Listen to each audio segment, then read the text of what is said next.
मैं हूँ पप्पू पाटव। आप देख रहे हैं जीरो की भोजपुरी। अभी हम हैं मंगलपुर पंचायत के मेन चौक बांध पे। आइए जानते हैं यहाँ का माहौल कैसा है, कुछ बातें जनता के साथ।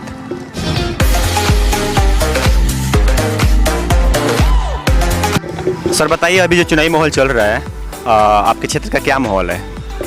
माहौल तो ऐसा है कि हम किसी भी लीडर को पसंद नहीं करते हैं, उसमें कारण है। और मैं अपील करना चाहूँगा, मेरे जितने सीनियर सिटीजन्स हैं, मीडियम सिटीजन्स हैं और जूनियर सिटीजन्स हैं, मेरे दोस्त भाई लोग हैं, उनसे निवेदन करूँगा, अभी तक जो वर्तमान स्थिति है हमारे भारत की, गुलामी की जंजीरों से मुक्त नहीं हुए हैं। 1942 में महात्मा गांधी ने इस नाम रोशन किया, चंपारण से भितहरवा से विदेशी के चंगुलों से मुक्त कराया, एक ज्योति को प्रज्वलित किया। मैं चाहता हूँ कि इस मंगलपुर गांव से भी एक दूसरा ज्योति को प्रज्वलित करके और भ्रष्टाचारियों से मुक्त किया जाए। फिलहाल अभी भ्रष्टाचारी लोग जो हैं विदेशियों से ज़्यादा खतरनाक हैं। इसमें हम लोगों का विचार है कि 4 पद जो हैं भारत के, विधानसभा, विधान परिषद, लोकसभा और राज्यसभा, ये चारों को हमने राजा बना दिया है भारत में। चूँकि इन लोगों को 1.5 से 2 लाख रुपया का महीना भी मिलता है, इनको हारने के बाद पेंशन भी मिलता है और जीवन यापन करने के लिए इन लोगों के पास तो काफ़ी हो गया। फिर इनको निजी संपत्ति से क्या मतलब है? इन लोगों के पास निजी संपत्ति जब तक बरकरार रहेगा, भ्रष्टाचार हमेशा बढ़ता चला जाएगा। ये लोग सभी लोग ईमानदार बन जाएंगे। इसमें कोई ऐसा नेता नहीं है जो ईमानदार नहीं बनता। अगर ईमानदार बनना है तो इन 4 पदों को निजी संपत्ति से मुक्त कर दिया जाए।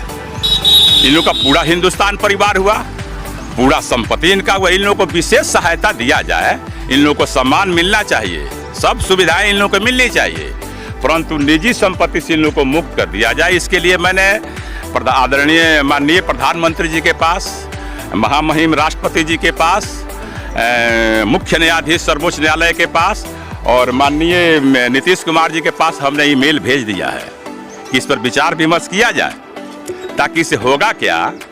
मेरे ख्याल से हो सकता है कि मेरा जो सोच है वो आप लोगों के विपरीत भी हो जाए, लेकिन मेरे विचार से जब इसे मुक्त कर दिया जाएगा तो स्वतः भारत बदल जाएगा। जितने भ्रष्टाचारी लोग वो भी बदल जाएंगे, ईमानदार लोग जाने लगेंगे। तो ईमानदार लोगों से जो भी काम होगा ईमानदारी पूर्वक होगा। लोग कहता है कि प्रेम बांटो, प्रेम बांटो। मैंने कहा किसी को प्रेम मत बांटो, ये सब गलत बात है। लोग कहता है कि प्रेम बांटो, लेकिन मैं कहता हूँ कि प्रेम नहीं बांटना है, स्वयं तुम प्रेमी बन जाओ। जब तुम प्रेमी बन जाओगे तुमसे बटेगा ही प्रेम, और नहीं तो हमारे पास प्रेमी है ये नहीं है। हमारे झोला में लड्डू है ये नहीं है। कहते हम चल रहे हैं लड्डू बांटेंगे, लड्डू बांटेंगे। कहाँ से लड्डू बांटोगे? लड्डू तो अगर नहीं कहता है कि हम लड्डू बांटेंगे, फिर भी अगर उसके झोला में लड्डू है तो उसके हाथ से बटेगा ही लड्डू। प्रेमी बनो। तो स्वतः जब इन लोगों को मुक्त कर दिया जाएगा धन संपत्ति से, निजी धन संपत्ति, इनको क्या हो सकता है निजी? इससे फायदा ये होगा, परिवारवाद क्लियर खत्म हो जाएगा कि मैं भी मंत्री बन जाऊं, मेरा बेटा भी मंत्री बन जाए। इसीलिए कि यहाँ संपत्ति आ रहा है बीच में, अगर उससे मुक्त कर दिया जाएगा तो कोई नहीं चाहेगा कि हमारा बेटा मंत्री बने, हमारा बेटा एमएलए बने। इसलिए कि उसको संपत्ति भी तो देखना है। सही आदमी का निर्णय होगा, सही आदमी वहां जाएगा। आप लोगों का क्या विचार होगा इस मुद्दा पर? मैं आप लोगों से कहूंगा कि इस पर मंथन कीजिए, विशेषकर मीडिया वालों से। और कौन सुधीर चौधरी जी है, उनका भी मैं सुनता हूँ। एक और है डीएनए वाला है, जी न्यूज वाला, उनका भी सुनता हूँ। काफ़ी अच्छा लगता है विश्लेषण। मैं कहूँगा कि इस पर भी थोड़ा सा आप विश्लेषण भारत के नागरिकों को बताइए कि क्या यह उचित माने लागू होने के लिए यह उचित सोच है कि गलत सोच है। सर मैं बीच में टोकते हुए मैं से पूछूंगा कि बिहार को आगे आने के लिए क्या करना चाहिए? स्वतः आगे आएगा, उससे कुछ नहीं, कहने से कुछ नहीं होगा, कहने से कुछ नहीं होगा। वे लोग जब सुधर जाएंगे, सवाल है क्या करना चाहिए? वही ईमानदार को भेजिए, सही आदमी को भेजिए। क्या जितने लोग खड़े हैं सारे के सारे? नहीं नहीं, ये नहीं। मैं पूछना चाहूँगा, एक और बात सुनिए, इस पर एक कहानी मुझे याद आ रहा है। नल दमयंती का कहानी याद आ रहा है। बहुत पुरानी बात है कि दमयंती का स्वयंवर चल रहा था, उसमें नल को पसंद करती थी। नल भी जा रहे थे उसमें, आसमान के मार्ग से उसमें 4 देवता लोग भी जा रहे थे। वरुण थे, इंद्र थे, ऐसे थे 4 नेता बड़े बड़े लोग जा रहे थे। तो नीचे से उनका जो रथ जा रहा था, जो गति उन लोगों का रथ में था वही गति राजा नल के रथ में भी था। तो उन लोगों ने रोक कर पूछा तुम कौन हो? तो इन्होंने कहा कि मैं राजा नल हूँ। तो कहाँ जा रहे हो? तो मैं जा रहा हूँ दमयंती के स्वयंवर में। तो हम लोग भी तो वहीं जा रहे हैं। तो तुमको नहीं जाना है, क्योंकि इसमें देवता लोग जा रहे हैं, इंद्र वगैरह सब कोई जा रहा है, उसी को वर्ण करना है, इंद्र को।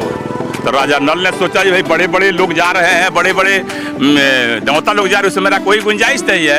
लेकिन वो लोग बोला कि जाकर कह दो दमयंती से कि तुम्हारे स्वयंवर में आ रहे हैं इंद्र भगवान, उसी के गर्दन में माला पड़ना चाहिए। बात देखो मुझे जाना पड़ा, लेकिन दमयंती जब जानी कि मैं राजा नल हूँ, पूछी कि तुम कौन हो, तो मैंने कहा कि मैं राजा नल हूँ। तो दमयंती बोली कि तुमको उसमें रहना है स्वयंवर में, इसलिए वो पहले से पसंद करती थी। तो जब लगा स्वयंवर का प्रोग्राम चलने लगा, आई जा करके देवता लोगों से बोल दिए राजा नल कि भाई वो तो बुलाई है हमको भी। तो देवता लोग नाराज हो गए, लेकिन फिर भी वो लोग गए। तो जहाँ राजा नल बैठे हुए थे, वहाँ 4 और देवता राजा नल के रूप में बैठे हुए थे, सेम टू सेम राजा नल के जैसे ही वो लोग बैठे हुए थे। सब लोग कह रहा था कि हम ही राजा नल है, हम ही राजा नल है, हम ही राजा नल है। चारू बोल रहा था कि हम राजा नल है। बेचारी निकली दमयंती फंस गई, भाई इसमें राजा नल कौन है। जिससे पूछती थी कि भाई तुम कौन हो, तो मैं राजा नल हूँ। वो लोग उसमें राजा नल भी थे, वो भी कह रहे थे कि मैं राजा नल हूँ। बेचारी रोने लगी, इसमें राजा नल कौन है। ठीक स्थिति वही है बिहार की। सर एक बात मैं पूछूंगा आपसे, अभी हम लोग चुनावी माहौल में चल भी रहे हैं, बिल्कुल 5 साल गुजर गया, फिर हम लोग वोट के आसपास आ ही गए। जी। तो नौतन बेरे विधानसभा से कैसा कैंडिडेट चाहिए, क्या कैसा उम्मीदवार चाहिए? देखिए, जो आपको लगता हो कि ईमानदार हो, ठीक बात है। यहाँ नौतन बैरिया की बात नहीं है, ये जो कड़ी बधा हुआ है, एकदम सेंटर से बधा हुआ है, जो नेता है वहाँ की बात कीजिए ना। वही बात है, वही बात है, आप अपने विधानसभा क्षेत्र की बात कीजिए। वही बात है। जब तक ऊपर का बदलेगा नहीं, तो ये लोग पूछिए थे लोगों से कि अपना धन, जो आपके पास जो धन है वो दिया जा रहा है कि निजी संपत्ति से आपको वर्जित कर जाना है, इसमें राय क्या है आपका? आप क्या चाहते हैं, आप अपने नौतन बेरे से क्या चाहेंगे, किसको आगे करना चाहेंगे? जो पसंद करेगा हमारे विचार को, जो मेरे विचार पर मंथन करेगा, जो आवाज उठाएगा कि हाँ भाई इन 4 पदों को मुक्त कर दिया जाए निजी संपत्ति से, उसके साथ मैं रहूंगा। कितने लोग खड़े हैं इन लोगों में से, कौन से आप अभी कोई नहीं है, कोई नहीं है, कोई नहीं। सर मैं आपसे पूछना चाहूँगा कि नौतन बेरे विधानसभा क्षेत्र से कैसा उम्मीदवार चाहिए? कोई कर्मठ उम्मीदवार चाहिए जो जनता के बीच रहे, जनता की समस्याओं के समय में आकर के जनता से मिले। आपको क्या लगता है, आपकी बार कौन झंडा फहराएगा? अब की बार तो मुझे लगता है कि मनोरमा प्रसाद ही झंडा फहराएंगी।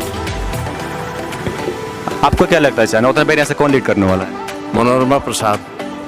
सर मैं आपसे कुछ और पूछूंगा, बता दीजिए कि आप अपने क्षेत्र से किसकी लीड करवा रहे हैं? किसी को नहीं। अभी जो हमारे विचार को पसंद करके उसके साथ में रहूंगा, नहीं तो लोटा पर दूंगा मैं। और कुछ बोलना चाहेंगे बिहार को आगे आने के लिए, क्या क्या करना पड़ेगा, क्या करना चाहिए कुछ? वही बात है, आगे कहने से कुछ नहीं होगा कि मैं यहाँ रोड बनवाऊंगा, बिजली बनवा दूंगा। अभी नेता लोगों को देखिए, अभी क्या हुआ है, भारत कहाँ जा रहा है। 20 से ज्यादा नहीं है, मात्र 20 ही परिवार ऐसा है जो पूरा भारत को लीड कर रहा है। उन्हीं लोगों के परिवार में सब कुछ है। एक परिवार में अगर 5 आदमी है, 5 आदमी कोई मंत्री है, कोई विधायक है, कोई सबसे बड़ा समाजसेवी लोग वही है, गरीबों का मसीहा वही है। धन से वंचित करो, कोई नहीं आएगा एक परिवार में से 3-4।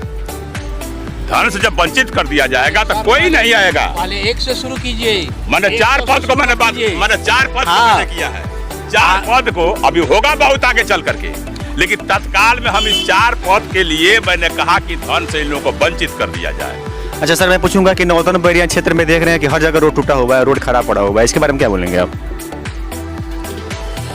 रोड का काम तो चल रहा है, और प्रायः जो है जब चुनाव का समय आता है ना, तो रोड का रिपेयरिंग का काम शुरू हो जाता है। उसके बाद जो है फिर वो रोड जो है टूट जाती है, जैसी की तैसी रहती है। केंद्र सरकार ने तो काम किए, हम लोग की भी अपेक्षा थी कि केंद्र में भाजपा की सरकार है, राज्य में भी भाजपा की संगठित सरकार है, लोगों का काम होगा, लेकिन यहाँ कोई काम नहीं हो रहा है। जनप्रतिनिधि तो कभी संकट के समय में आता नहीं है। अच्छा आपकी का वोट पार्टी के नाम पे, उम्मीदवार के नाम पे? उम्मीदवार के नाम पर।